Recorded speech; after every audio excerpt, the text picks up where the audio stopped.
Good morning. I see a couple of people coming in. We're going to give it a couple of minutes to let other people come in. We are just now at the top of the hour, but welcome to the Dental Science Alliance webinar series.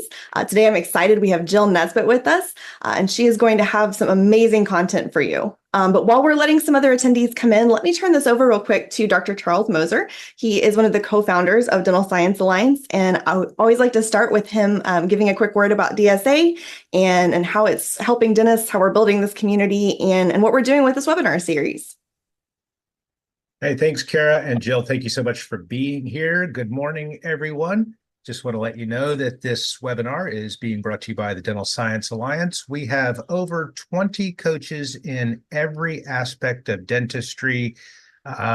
We've made it affordable at $600 a month. We've made it actionable, and we've made it accountable. This platform is really like nothing you've ever seen before.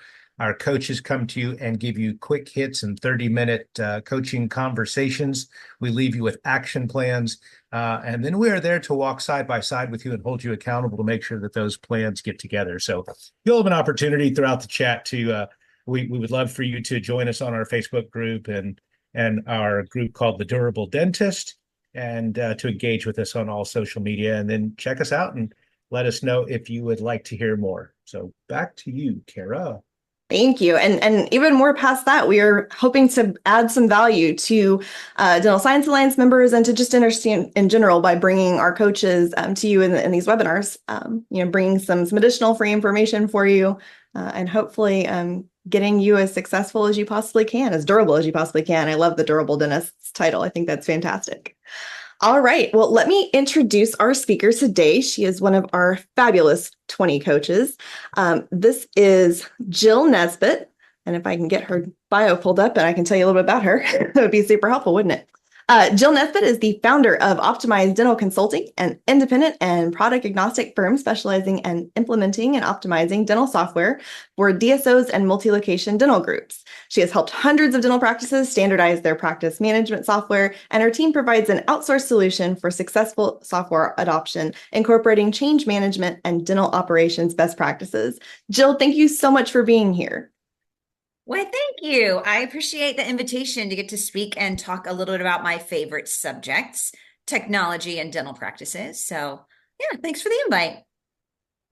Absolutely. Well, what are you going to talk with us about today? I see that there were so many different ways that could go with your introduction. I know.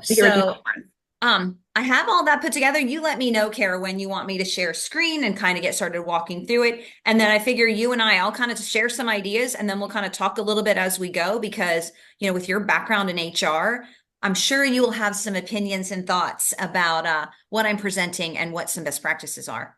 Absolutely. Well, the floor is yours. If you would like to share your screen, you should have permissions to do that. Fantastic. Let's do it. Perfect. All right. Can you see my screen all right? You think we're good to go? Yes, ma'am. Fantastic.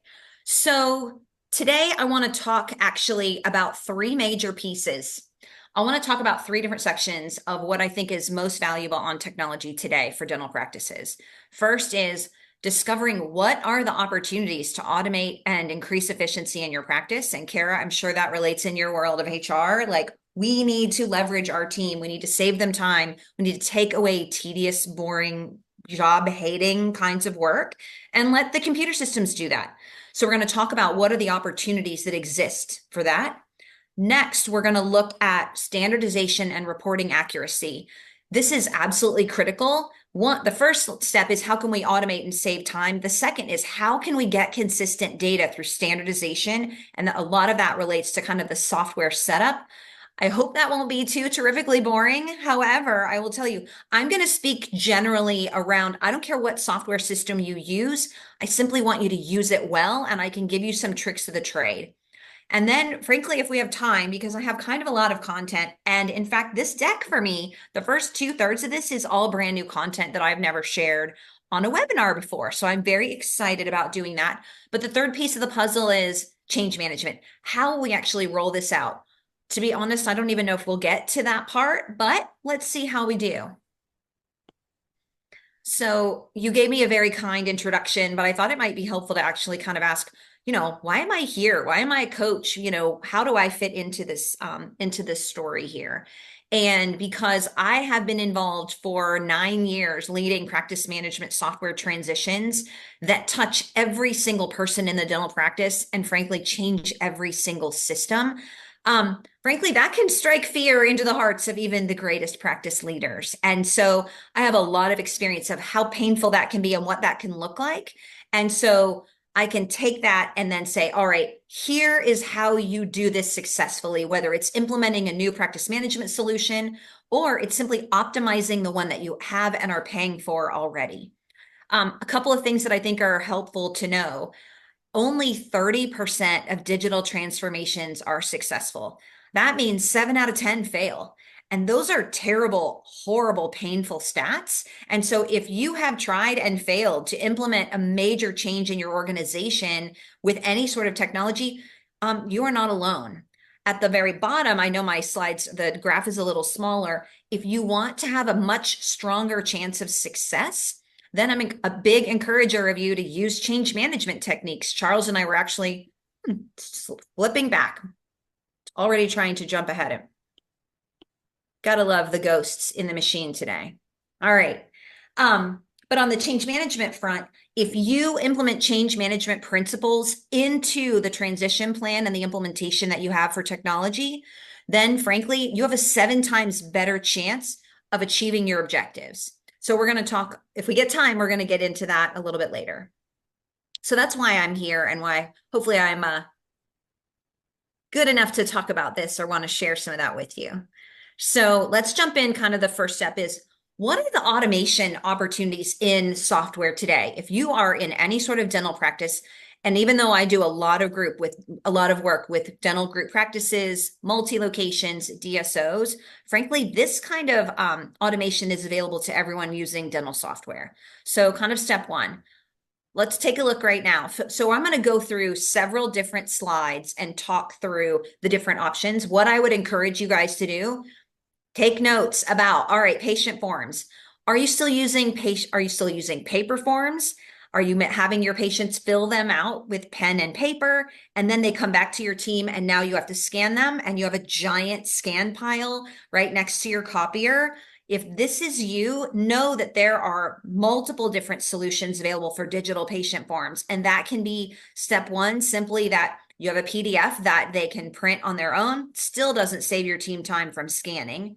But secondly, most practice management solutions and many, many other one-off software solutions or patient communication systems offer the ability to automatically send those patient forms, health history, treatment consent forms, custom financial arrangements, things like that, to send those digitally to your patients. And then those will automatically come back saved into your patient record as a PDF.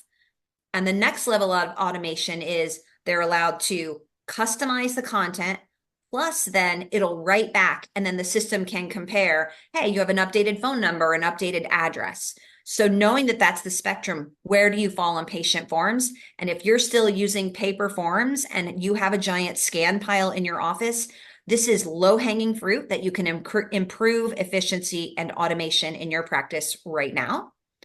Number 2, patient scheduling. When I talk about online scheduling, right, this is a highly in-demand solution or automation opportunity. If every single time that your patients are due for a cleaning, they have to call you, and that could be an ortho recare, it could be when your new patients call in. If the only way they can schedule an appointment is by phone, then you are missing out on, frankly, any of the hours that your office is closed. And so you have the ability to introduce online scheduling into your practice. This is, again, offered in multiple different software systems and is highly demanded from our patient base. Most dental group practices, frankly, they're still trying to get comfortable with the idea that because we can manage the setup, we don't lose control of when the patients actually get scheduled.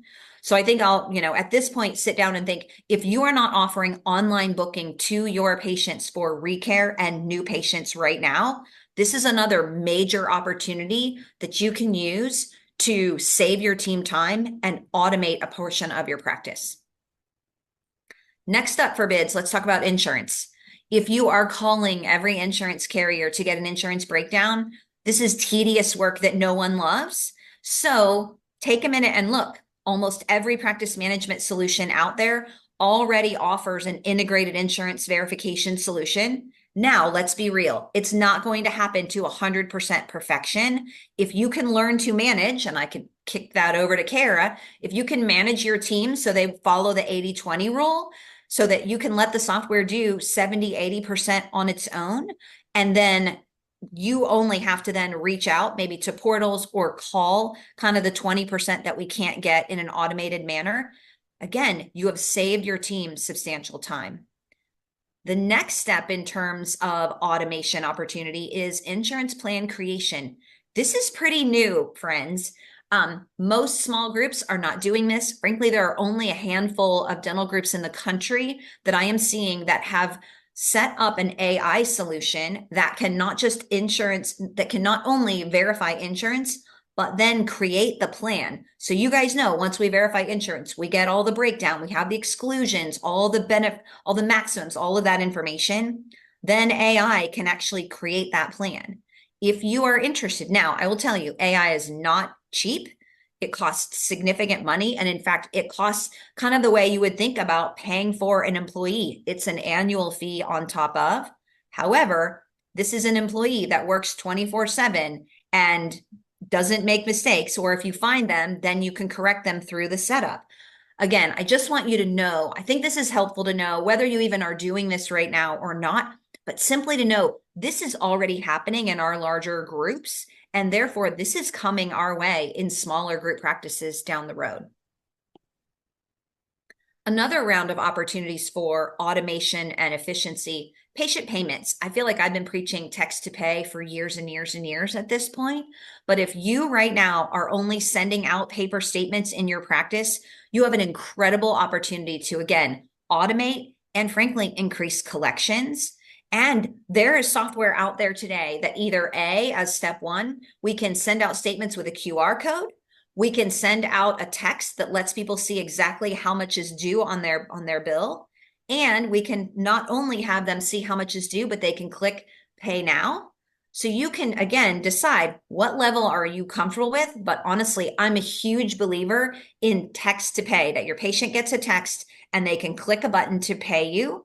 I'm seeing some great software that allows you to white label and have really beautiful branding on that payment, on the mobile responsiveness on your cell phone of how that looks. Another software system actually allows you, almost like a drip campaign, to set up exactly the workflow that you want. Maybe you want to text your patients, then you want to send an email 2 weeks later, then you want another text, then you want a paper statement with a QR code.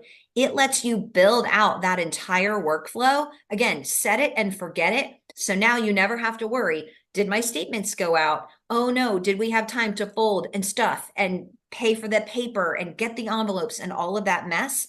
It takes that completely out of your practice, which frankly, no one loves that work. So again, if you are not doing text to pay right now, this is an opportunity that you can truly increase the automation in your practice.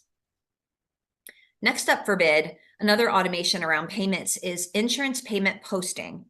I will say that not every software offers this, but some do. And there are AI solutions that no matter what software you have will allow this to happen. So there are already multiple systems that allow this today. So right now, are you getting all of your, EOBs by check and they're coming in on paper, and then you have a giant stack and you have someone in the back room that goes through one by one by one and posts all those insurance payments? If you do, how much time is that taking? And then she gets interrupted. Or I've been in practices where frankly, they saved up all of their insurance checks and didn't post them to the end of the month. And that can impact your cash flow. So if you are one by one manually posting insurance payments, I think it's helpful to know there are systems out there. I would say almost a middle system is pulling in, because we all know every EOB from every carrier is unique in its format and can be difficult to read and make sure we are posting correctly. So there are software systems that can pull in all of that data and standardize and normalize the way that looks, so that even if you're manually posting, frankly, it's a far more efficient process. That's sort of maybe a middle ground. all the way through. Some systems are right now today, they offer auto posting. If you have set it up right, the system, and you've estimated this is how much the insurance company is going to pay for the cleaning and exam, and that's exactly what they pay, and you have that set up on an EFT, then what you'll find, the system will automatically recognize the EFT payment, post that payment into the patient ledger, and close the claim. And then at the end of that process, it'll give you a report for all the ones that frankly they were not able to close claims for because there was a discrepancy. That lets you go back into your system and frankly fix the fee schedule. So the next time you get your payment, now that will process in an automated manner as well. So look and see what software are you using, and does it offer automated insurance posting? There is setup that goes along with this, but that's again an opportunity for you to save time for your team. Moving more on the clinical realm, some opportunities to automate. Imaging. We're hearing a ton of interest right now in imaging AI. And question in your group, are you using this? And the way that this is automated is it gives you new data. So for example, if you are used to running a morning huddle where you sit down and you look at, and you have your team members present, okay, so who all is coming in today? What is their unscheduled treatment? So we can be sure and talk to them about, hey, this has been treatment plan. You haven't pulled the trigger on that. Let's talk more about it. Imaging AI will also then show you what hasn't even been treatment planned at all and what opportunities it might surface for your doctor to evaluate. Hey, yes, actually, now that I'm looking at this, this brings this to my attention. I can confirm that this is treatment that we should in fact present. And look and see, I am hearing some frankly terrible stats around groups that have already moved into imaging AI and they're not getting full provider, love into this system. So again, it really is, again, this is up to the doctor on how much you want to use this, but I think really understanding what it can do for you and how it can standardize and automate some of your processes, especially from a morning huddle and patient case presentation perspective, I think is really helpful and something to consider. E-prescribe. I mean, most of us, frankly, this is law, but even if things are law, we're not always doing every detail of that. So again, I think it's fair to say, are you still printing prescriptions on paper? Are you, and I think this is worse. It's one thing if you take the time to print it and you hand it to your patient and they may or may not use it. It's another if you're still asking your team to make a phone call to the pharmacy. That is, again, a huge waste of your team's time. So I'm a big believer in using e-prescribe, send them digitally. And then and by the way, if you have software right now and your doctors are feeling like, man, I feel like I'm spending all my time having to do this. Do you know that in your software, you can set up your assistant as a proxy user? So now the assistant can do that. Again, you confirm as the provider, but again, another opportunity to streamline and increase efficiency for your team. Last but not least, voice charting. Are you right now, if your hygienist is perio charting, do they have to pull in a friend? Are they trying to pull in an assistant or pull in someone from the front office team to come in and type on their keyboard in the back of the room? Or are they, again, back and forth with their gloves, trying to, type the numbers, etc.? Another option, again, all around increasing efficiency, is simply buying a microphone and investing in voice charting. There are several different systems that offer this today. And whether it's for perio charting and specifically helping out your hygiene team or your periodontist team, right, depending on if you're a specialty group, you also have the option. Some of the systems now offer clinical notes charting. So you can actually record what is your clinical note. And again, try and save yourself time. Some doctors are not super excited about having to type. Hey, maybe we can save them time and get good documentation through voice charting. So those are, a couple more. I'm full of more ideas. So again, a couple of other maybe newer thoughts that are available from an automation perspective. I'm hearing a ton of interest from patient call software. This is not for a call center. This is for the dental practice. So I mentioned earlier, if you're working really hard on trying to get new patients and then they call in, but your office is closed, do you know, or frankly, the phone rings and nobody had the chance to answer it because everyone is so busy, or as Kara well knows in the world of HR, frankly, we're trying to hire 2 more positions at the front office team and we're short staffed. So we just don't have enough people that can get to the phone when it rings. There is software that is available today that if you miss the phone call or it's after hours, then the software can immediately, when the phone hangs up, it can immediately send a text message back to the patient and say, it looks like I missed your call. Were you trying to schedule? And then the AI is handling that conversation. So you have the ability, and I've seen sort of a crawl, walk, run approach. If you're thinking about this kind of call center software, the first thing you could do is try it out instead of your answering service or instead of using a voicemail at night and see what kind of stats you get and what kind of ability it catches. If it only saves a few patients that don't schedule someone else the next morning, but schedule their appointment with you the night before, that might be worth it and help pay, the cost of that software. Next, I'm seeing it used as you can set up that software so that it will only kick on after maybe the third ring and no one answers.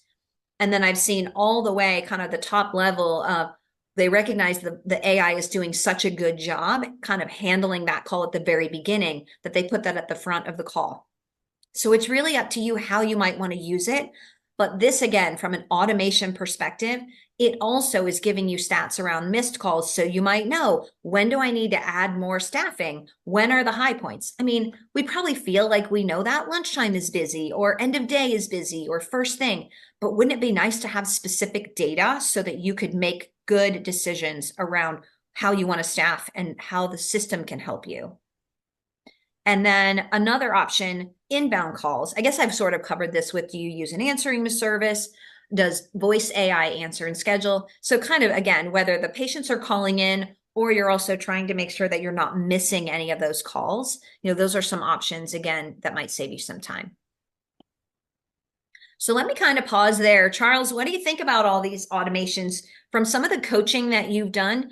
Are you seeing a lot of people really use a bunch of these? Do you feel like, yep, everybody knows this? Or do you think there's some opportunities here?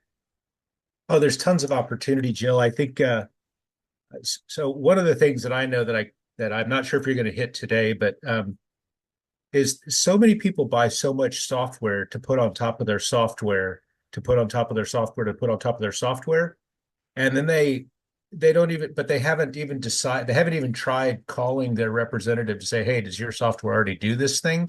So there's a lot of duplication out there. There's a lot of excess money being spent out there for sure.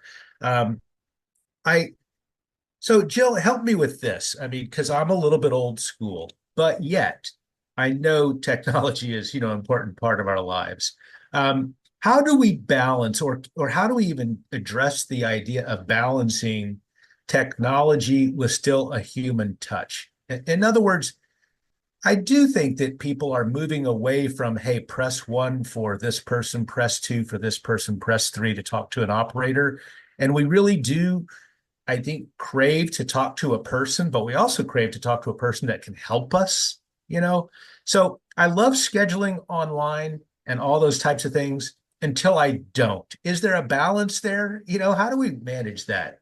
I love that, right? I love it until I don't. It's because I've asked some of those same questions to some of these companies myself. I'm like, how am I really going to feel about talking to a robot? Do we know if it's a robot? I find it interesting, depending on the company that I'm talking to, some are very clear about, when you call in, it'll say, this is it doesn't say it's a robot, but this is our automated assistant. So you're not really talking to a person. But the studies have shown, and again, we all have to make our own calls on this, but studies are showing, to your second point, I mostly just want to get done the task I'm calling for. I want to schedule the appointment. I want to find out what my bill is. I want to know if you take my insurance. I just want that information. I didn't really have time to dig on your website and figure out, if you don't have text, on the website chat or whatever, if you don't have that pretty quick and available to me, I just need to know what I need to know. And I may not actually care that I'm talking to someone that is automated. Now, that being said, every one of these systems is set up so that if people get frustrated, or even if they don't get frustrated and they just say, you and I have done this, I'm sure, with the cable company or whatever, representative, right? Then it immediately will transfer over as long as the practice is open. That obviously would not work if it's an after hours situation, but it'll automatically then transfer over to a person in the practice. And in fact, you can set them up. So this is the nice thing. None of this is you have to do it this way and it's the same thing, one size fits all. Every practice can decide what their comfort level is And that's why I like the crawl, walk, run approach, is that then they can even watch how that interaction is going, and they can jump in, they can turn off the automated system, and they can jump into those calls, or frankly, even jump into those text message conversations. So it's kind of, you get to decide. I think that's the part. If you don't know what the opportunities are to automate, then you don't get to decide, because you still have to operate in the most inefficient manner. Kara, what are you seeing from all the HR work that you're doing? I think the ones that I'm seeing that are more successful in implementing automation is the practices, the organizations that are trying to use automation to support their existing team instead of replacing their existing team. When you don't have that live person to call because you've replaced everybody with AI, I think that's when it's going to end up being problematic. Although there are some massive improvements in that front, and I'm sure they're just going to get exponentially better. I tested one a couple of weeks ago that the voice actually it sounded like a real person. It had a conversation with you, except that it switched between a British and an American accent every once in a while. And so there are still some tells that you can know automatically that this is definitely an AI, but AI generated bot or whoever it is that you're talking to. But I do think that that is going to get better and better. I feel like when we look at it from the perspective of supporting our team and freeing up their time, like you said, the other thing is I don't know that you've touched on is really the consistency that bringing this type of automation can bring to your practice and to your organization as a whole. If you have somebody who is trained to be your insurance coordinator, well, you've got to replace that person with an insurance coordinator and get that person integrated in the team. And so that takes a good 90 days or so every time you have to turn over a team member. But if you have something like some of the automations you're talking about that can handle that function, first of all, you're able to hire somebody who doesn't necessarily have the 5, 10, 20 years of experience in that, but you're also able to hire somebody while still keeping the process going. And so not only is it saving everybody time, it's increasing productivity by allowing the consistency between team members whenever you do need to integrate a new team member and bring somebody on. And so you're really supporting the team that you have and the team that you will have in the future while continuing to serve the patient as best you possibly can and keeping productivity incredibly high. So it's, I think, a fantastic resource for that as well. Yeah, I love listening to Kara Kelly talk because I have to really lean in and listen because she talks so fast. Jill, I'd love to know, I'm looking at the attendees on this, and there are some people that are of my genre, and there are clearly some younger people in here too. I'd love to hear what they have to say in the chat about this as well. Is this something that's scary to people? Is this something that they're already adopting, or is this something that they're considering adopting? So go ahead and put that in the chat. I'd love to know. Yeah, good things. Yeah, and if you guys will point that out to me as we go, that would be absolutely fantastic. I have a question, Jill. Yeah. What if somebody was starting to integrate AI into their practice? What would be the easiest first step? Because you're going to have those early adopters that are just going to say yes to everything, and then, like Charles said, have software on top of software on top of software, and sometimes it's superfluous, and you have all these things you don't necessarily need, or things that are just super complicated and cause more problems than they were supposed to solve. But if a practice was really looking to integrate AI for the first time, or something that's going to make the biggest impact, what would you recommend to them? So the way you know that it's going to make the biggest impact is you run your own numbers. You look at your own practice and you see, because you might be killing it with, you're being very productive, but your collections aren't doing a great job. So I would cherry pick and look to see where are you trying to move the needle in your practice? And then that's where you want to start, because let's say imaging AI is easy. Well, but you're doing a great job on case presentation. That's not going to make the biggest impact. So I think starting with getting your numbers, and I feel like you may just be setting me up in a perfect way as I have on the screen, standardization and reporting accuracy. So I'm going to take advantage of that fantastic segue, my dear. If you tee it up, I will hit it out. So let me go through this other section, and then I'll do the same thing and we'll kind of talk through it, which means we're probably not going to get to change management, which I think is fine. Then that will just leave you guys hopefully wanting more.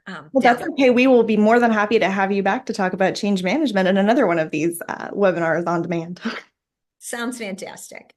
So, okay, kind of section 2, I want to talk about beyond the opportunities for automation and efficiency.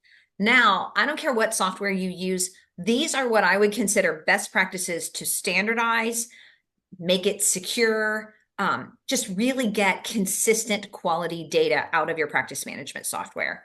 So, or out of any software, quite frankly. So let me just kind of start out by looking at, no matter what software you have, you need to sit down and, friends, if you did nothing else out of this webinar, this is the number one thing to go look at. Go look in your software system to see, what do you have your ledger locking set to? At minimum, it should be set to be locked at the end of the month. And some systems actually default this way, but I have seen in my many, many years of doing this, people that have gone in with administrative rights and made it for 1,000 days, or, you know, if it's a rolling number of days, or they don't even lock it down at all. Let me help you understand what happens when you do not set a specific end of month lock. Or I personally, I like a rolling lock on every 5 days. This thing is locked down. If you do not lock your software, what that means is that anyone who has the rights can go into your system. They can add information in past periods. They can delete information in past periods, and they can change information in past periods. So what that means to you is, let's say you pay, you know, your doctors or your hygienist, let's say you pay your team every 2 weeks. However, we all know things change. We just got our insurance EOB back, or we just finally were like calling the carrier because why has it been 2 months and you still haven't paid on my claim? And then they come back and then you realize, well, shoot, wrong carrier, wrong provider, wrong tooth, wrong date, wrong everything. And we need to go back and fix that in our system. So what I hear the most excuses, and I'm calling them out as excuses, is I don't want to lock down my software system because then I won't be able to go back and fix my insurance, you know, edits that are in past periods. That is absolutely false. Every single dental software today that exists gives you a mechanism so that you can both fix past period claims and submit them. Let's say it was the wrong date 2 months ago. You can still get the date of service correct on the claim, but it will show up in a current period today. So if your team gives you that excuse, call your software company and learn how to do this right. So everyone should be locking down their software and limiting their user rights. I am a huge believer, only the owner doctor, only maybe one administrator should have user rights to this setting. If you're a solo practice doctor, you're the only one. Even if you don't really get super deep in your software and you don't do a million kinds of setup, you should be the only one that can change the locking. Now, this will never guarantee that you don't get embezzlement. It's not a guarantee. However, it is so much more accurate. And as we continue to grow and expand, we go from 1 to 3 offices, 3 to 5, et cetera. As we continue to grow, you want to make sure that every single location also locks down their system, does not allow user rights to get to every single office manager. And that turns into the office manager's on vacation and she gives it to the office team. And then the office, you can see how this just snowballs. So another best practice I recommend, every quarter, if there's anyone responsible for HR, Kara already knows probably all this, go in every quarter and look and see who have administrative user rights in your system. I'm sorry to tell you, you'll be blown away probably almost every quarter when you're like, wait a minute, how did that person's name get to be an administrator? I never authorized that. It happens all the time. So, you know, this is probably my biggest preaching point. No matter what software you have, please lock it down, limit your user rights, and then also learn from your software system, how do you fix those claims in past periods so that your team doesn't feel like they have to make, so they don't have to leave it unlocked. Next, if you want consistent data, and let me pause, obviously part of doing that is to safety and honesty and just make it good fences, right? But the other thing is it helps you maintain good data. You want to be able to look, you know, when Charles is coaching you about how to grow your practice over time, you don't want your past periods to change. And then all of a sudden he's like, wait a minute, what is going on here? The report you gave me over the last 4 months, all of a sudden now, 3 months ago, the production is $10,000 higher or lower than I thought it was when we looked at it 2 weeks ago. You want consistent data, so you don't want it to change in past periods. I also could say you don't want to change what the compensation can be. If someone's paid on production or on collection and they have the ability to go back 2 weeks ago and edit and monkey with things, you want to lock that down. It just makes sense. Another major opportunity to gain consistent data and using standardization is understanding and setting up proper adjustments. So you're going to want to sit down, look at your software company most likely provides you some sort of guide. In fact, I may have written the guide for the software company that I used to work with many moons ago. And I'm a big believer, less is more. Just because your software system lets you create 8,000 different adjustment codes for every possible whatever you could think of, please don't do that, especially if you have plans of expanding into multiple locations. You want to limit them to, quite frankly, you only need 2 collections adjustments that are for a patient refund or an insurance refund, and then maybe an offsetting adjustment that impacts collection. Frankly, friends, everything else is a production adjustment. And understanding, are they set to production or collection? What exactly are the adjustments that you're using? Then get a screen grab and train your team, because it can be really confusing. But Carrie, you talked about it's nice to not have to hire someone who has 15 years experience already and knows all about dental practice adjustments. If we're getting people from the hospitality industry, they don't know anything about dental practice adjustments, and maybe your software doesn't allow you to change the naming convention. So that means you need to train them. So get a cheat sheet, get a screen grab of what your adjustments are, and then write out the use cases so they know exactly when to use them. You can make that part of your training. But again, and if you're doing that, then you also need to think about, if you have 3 different offices and you're using 2 or 3 different kinds of practice management software, now you're trying to, when you want to go back and upload that into your QuickBooks and you want to really compare, what are my adjustments and what is my actual net production in each of those locations? It's going to be so much easier on you when you have already defined, these are adjustments we're going to use. Here's how they're going to get named. And here's how the team is going to use them in each location. So this is kind of the, I read this one magazine. It says boring but important is like the one category. This might be boring, but it is so important. And when you really want to know what my actual net production numbers are, this is critical.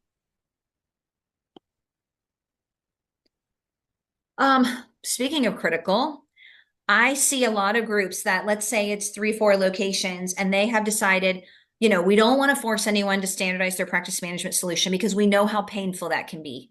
Hashtag change management. But if they've decided to try and stick with what they're doing for now, I see a lot of people saying, well, here's what we'll do. We'll just buy an analytics solution and we'll do an overlay so we can just pull the data that we've got out of all those systems. Unfortunately, frankly, if you talk to those groups, 99 times out of 100, if they have different software, just because of the reason I talked about earlier, that your adjustments can be very different in terms of how they're set up, what they impact production versus collection, how the teams are using them. Frankly, they are not getting consistent data even in their analytics package. So just call a spade a spade. If you are finding that your analytics, that you don't trust them, or that when you go back in your practice management software and you run a report, and then you run a report in your analytics system, they don't match, and now your team's like, we can't use this. This is broken. It doesn't work. It's not that it's broken. It's that it's giving you the data that you've set it up to provide. So I'm a huge fan of, again, do that foundational work. And then when you find these inconsistencies with your analytics, now then what you want to do is you want to take a step back. What is the right daily report that you want to use? Maybe it's the day sheet. Maybe it's not. Maybe it's something custom in your system, some sort of daily reconciliation. Again, depending on the software package you use, find out what that is, and then use that in all of your software across the board, and make sure that your analytics maps to that correct daily or weekly or monthly report. So you could be doing these for simply around, what are my actual numbers? Production, collection, new patients, procedure mix, all those kind of things. Or it might be used for doctor's compensation. Maybe we need to know, what's my lab fee? What is the actual net collection? Also, more and more, and I think I talk about this later, we're looking at unapplied credits or unallocated payments. Every software calls it a little bit something different.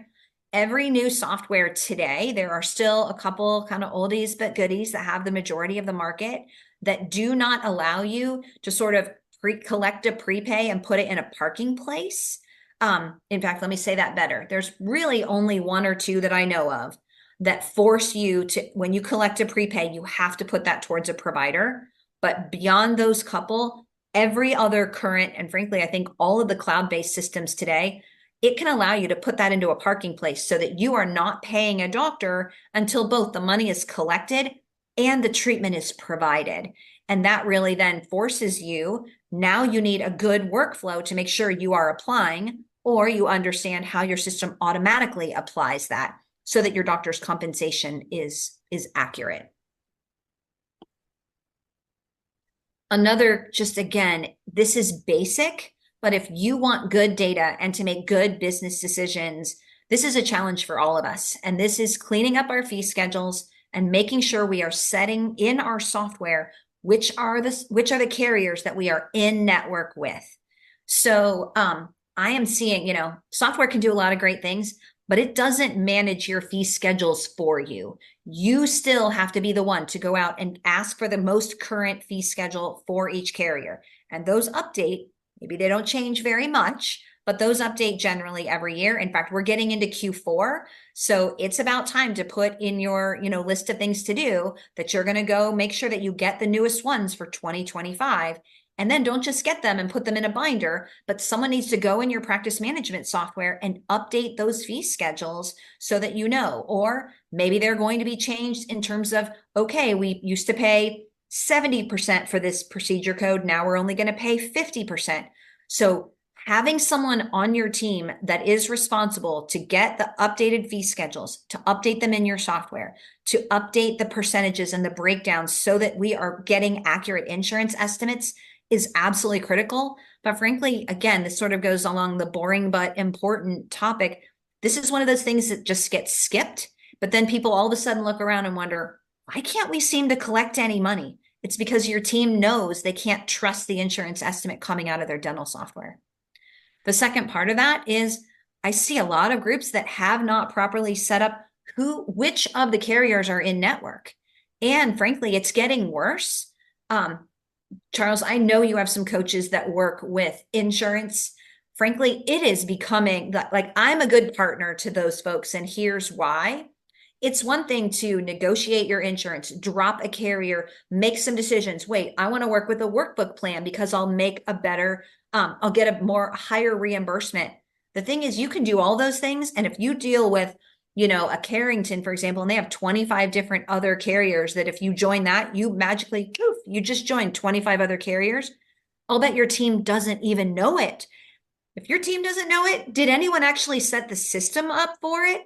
And then when you hire someone else to come in and do fee schedule negotiation, this is one thing that makes me so frustrated. I have seen practices pay thousands and thousands and thousands of dollars to someone to negotiate and get them these great fee schedules. And then you know what they don't do? They don't go back in their dental software and update the information. So don't pay for just general advising. Pay for what actually gets you the results. If you're still only charging out at the network level and that's on your old fee schedule and you never put it in your software, how do you think you're going to get paid more? You're just not.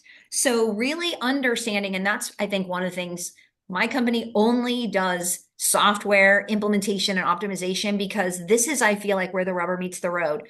I am not an insurance expert. I couldn't tell you join this or that or do here or there. But what I can tell you is how to put it in your software to make sure that you're getting good data. So this actually worked for us. And now we can see from last year to this year, here's what we made out of that insurance carrier for those patients. And frankly, I can help you find the right report that says, kick these to the curb. They are not worth it. You are writing off hateful amounts, but you only know that when you have the software set up properly. I say all of that too. If you are intending to grow and scale again into multiple locations, this all provides a foundation for your central billing team. And by centralized, some people get very freaked out. Oh, I don't want to put 3 people in a building. No. They can sit wherever they like. But this is foundational consistency for when you want to scale. It also, frankly, will improve your AR for reasons I've already talked about, because it'll increase the trust that your team has and the way that they feel confident in saying, all right, Charles, your portion today will be $752. And they believe it. And they don't think I'm going to have to turn around and send you a statement for another $117 2 weeks later. And like I mentioned on here, I'm looking at my slide a little more, implementing credentialing changes. I've already kind of talked about that too. I know we are at the official 45 minutes. So I don't know, Charles, if we want to pivot or if you want to talk even a little bit about just these couple of tips that I've shared about standardization. Kara, you're welcome if you've got any comments on any of these as well. I love everything that you've covered today. I love the introduction that we've had to some of the ways that we can automate. And I love some of the standardization opportunities that you've mentioned here. I think that's incredibly critical. Even if you're going to be, just a 2 or 3 location practice, you still have to have that base foundation of everything working the same at each location. I know I personally work with a couple of practices. I have one I'm working with right now that they're looking at basically buying like large chunks of practices at one time. I think they're starting out with something like 16. That they're purchasing at once. And it's going to be a lot of practices where we're individuals. There might be like some that are 2 location that are part of this lump sum of 16. And so they're going to have to really work on standardizing everything, because there's no way that they're going to be able to scale from all of these people in all of these different places and different locations and different systems and ways that they're operating to be able to become the 50 location practice that they're really hoping to be. And so I love everything that you've just mentioned here about standardizing.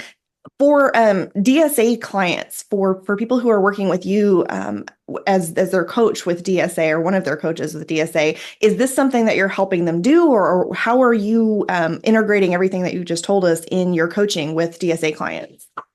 Yeah, I mean, you're getting sort of this is kind of the foundational stuff, right? So you don't come to a coach for do it for you, but you do come to a coach to say, hey, what is the right guide? Where do I get started? I will also say there are a couple systems I know really well, but it's not possible for anyone, I don't think, to be an expert in every single one. That's why I'm a big fan of, if you know what you need to do, and maybe get lucky and it's one that I know, or one, I have a team also, by the way, that I'm more than happy to ping and get resources, because I have some expertise in a variety of different software packages, depending on the team member that I'm working with. But then I'm a huge fan of partnering up with the dental software company so that you can say, this is what I'm trying to do, because now you can ask better questions and make sure you're getting better answers. They're struggling with staffing too. So sometimes if you call into support and you're not exactly sure what you're looking for, or you're saying, hey, I know I need some more training. Well, what do you want trained on? I don't know. Like, now I think this can help you to get really specific. And again, there's a bunch of other things that I didn't, of course, get to today, but this is exactly what I have in mind is, look, here's some foundational stuff.